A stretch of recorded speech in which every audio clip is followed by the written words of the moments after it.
report the chaos. We reveal the agenda.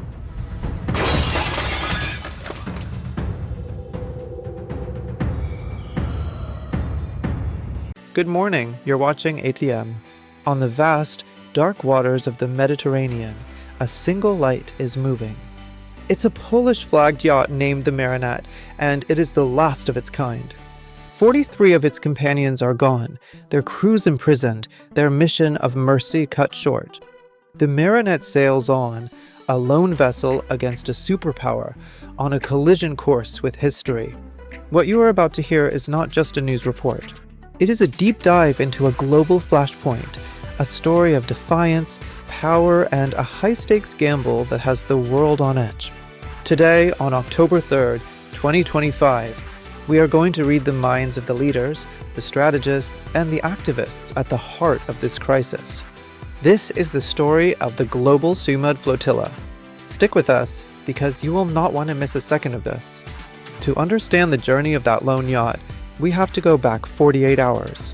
Imagine a fleet, 44 civilian boats strong, setting sail from Barcelona.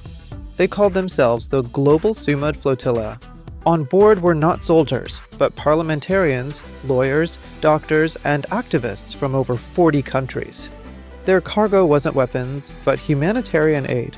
Their destination, Gaza, a place the United Nations now officially says is suffering from famine after nearly 2 years of brutal war. This was the largest naval aid mission of its kind, a direct challenge to the Israeli blockade. But in the early hours of Wednesday, the challenge was met with force. In international waters, I want to stress that, international waters, the Israeli Navy began its operation. One by one, the vessels were boarded, their communications cut.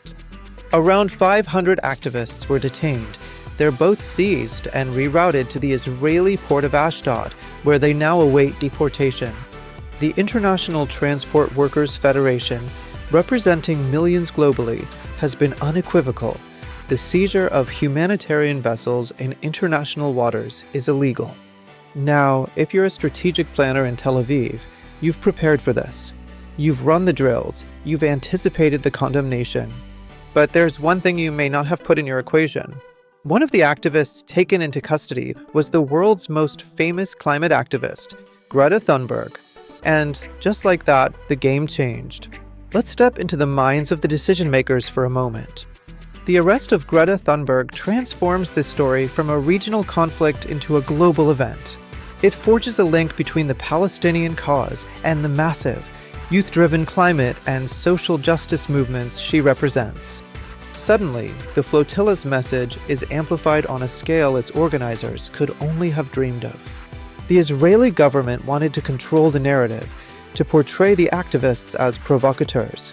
But how do you spin the arrest of Greta Thunberg trying to deliver food to a famine zone? This single act has likely triggered frantic meetings from Washington to Brussels. It's a public relations disaster that has inadvertently handed a massive victory to the very movement it sought to crush. And while the world's media focuses on Thunberg, while diplomats scramble to respond, they might be missing the real story. The final, defiant act of this drama, because the Israeli Navy missed one, the Marinette. Lagging behind the main fleet due to engine trouble, it slipped through the net. As of this morning, its live tracker shows it just 43 nautical miles, about 80 kilometers, from Gaza's shores. Its Australian captain, a man identified only as Cameron, is still steaming towards the coast. Israel's foreign ministry has issued a stark warning. The Marinette will also be prevented. A final confrontation is brewing on the high seas. But as we'll see after the break, the storm at sea is nothing compared to the firestorm erupting on land. The actions of the Israeli Navy, specifically the interception of the global Sumud Flotilla carrying approximately 500 activists from over 40 countries, have sent shockwaves across the globe, sparking widespread condemnation and protests. The streets of Europe are alive with protest, from Rome to London, Istanbul, Athens, Buenos Aires, Berlin, and Madrid.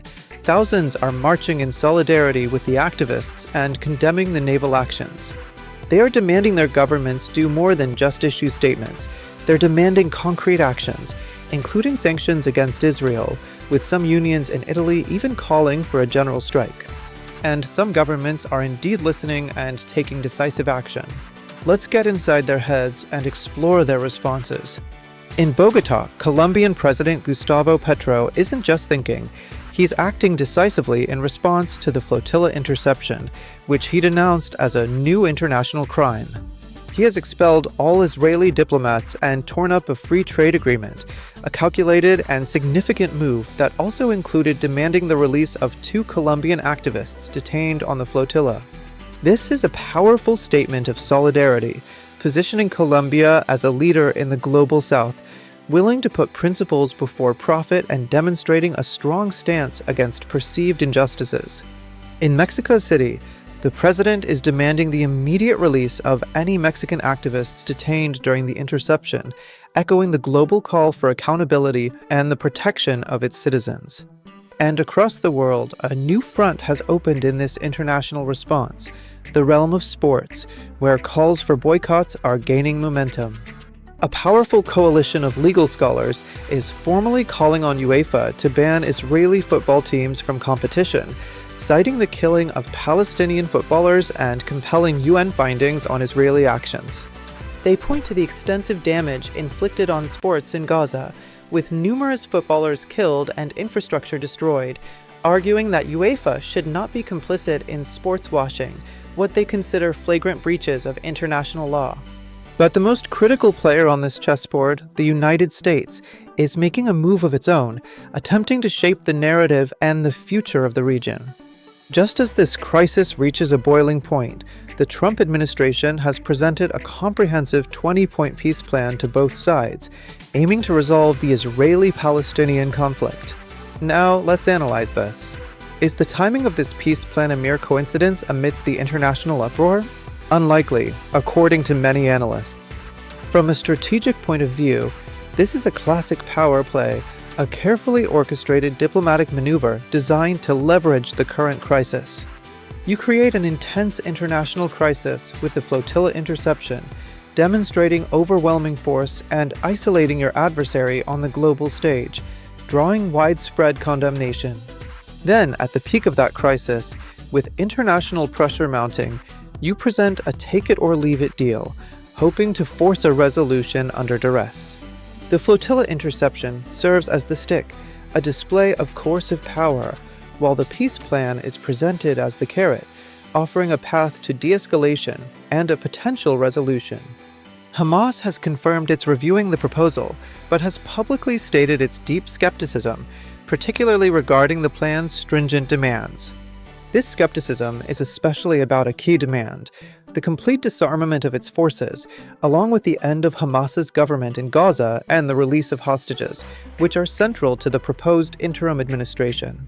President Trump has given them a deadline to accept this comprehensive plan, which also proposes an interim administration of Palestinian technocrats overseen by an international board of peace, chaired by President Trump himself. The clock is ticking. Negotiators are working feverishly behind the scenes, but the pressure is immense, as the plan has been criticized for being biased towards Israel and imposing harsh requirements on Palestinians, potentially undermining international law and Palestinian sovereignty.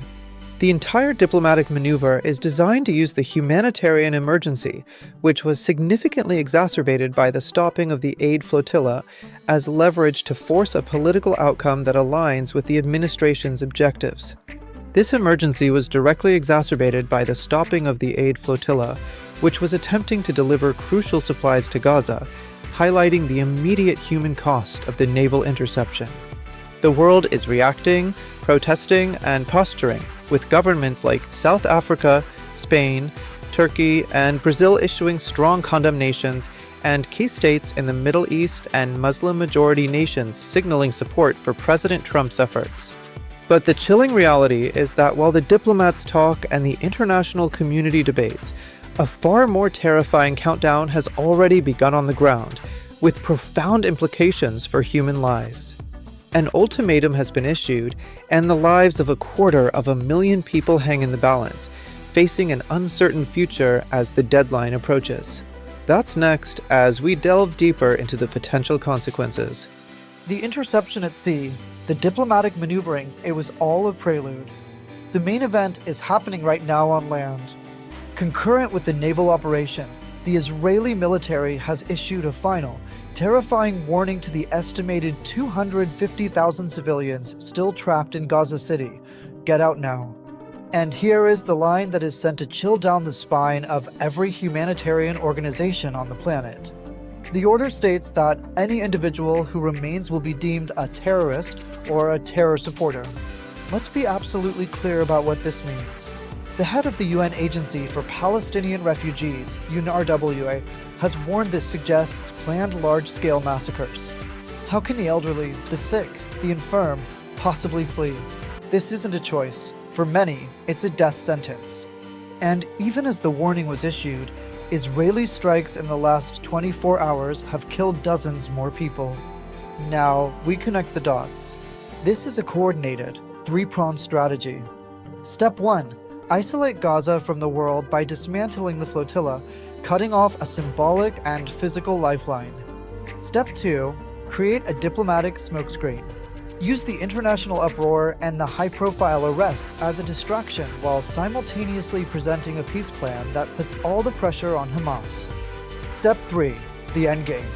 Issue an ultimatum on the ground that clears the urban battle space for a final assault, recasting a civilian population as a legitimate military target. It is a cold, calculated, and ruthless strategy. And in the middle of this maelstrom, a single yacht sails on. The Marinette. It can't stop the bombs. It can't reverse the ultimatum. But its 6-person crew is carrying something more powerful than aid. They are carrying the world's attention. Their small vessel has become the last, flickering symbol of international solidarity, a final, desperate act of defiance against overwhelming force. The events of October 3rd, 2025 are a flashpoint. A moment where international law, humanitarianism, and raw military power are colliding in real time. The fate of a city, the fate of hundreds of activists, and the fate of 6 people on a lone boat are all being decided right now. What happens in the next few hours will not only determine their future, but will also send a powerful message about the world we are living in. Thank you for joining us on ATM. The story is far from over. We will be watching. The world will be watching. What do you think is going through the minds of these world leaders? Let us know in the comments below. And if you believe in independent journalism that holds power to account, make sure you like and subscribe. Until next time.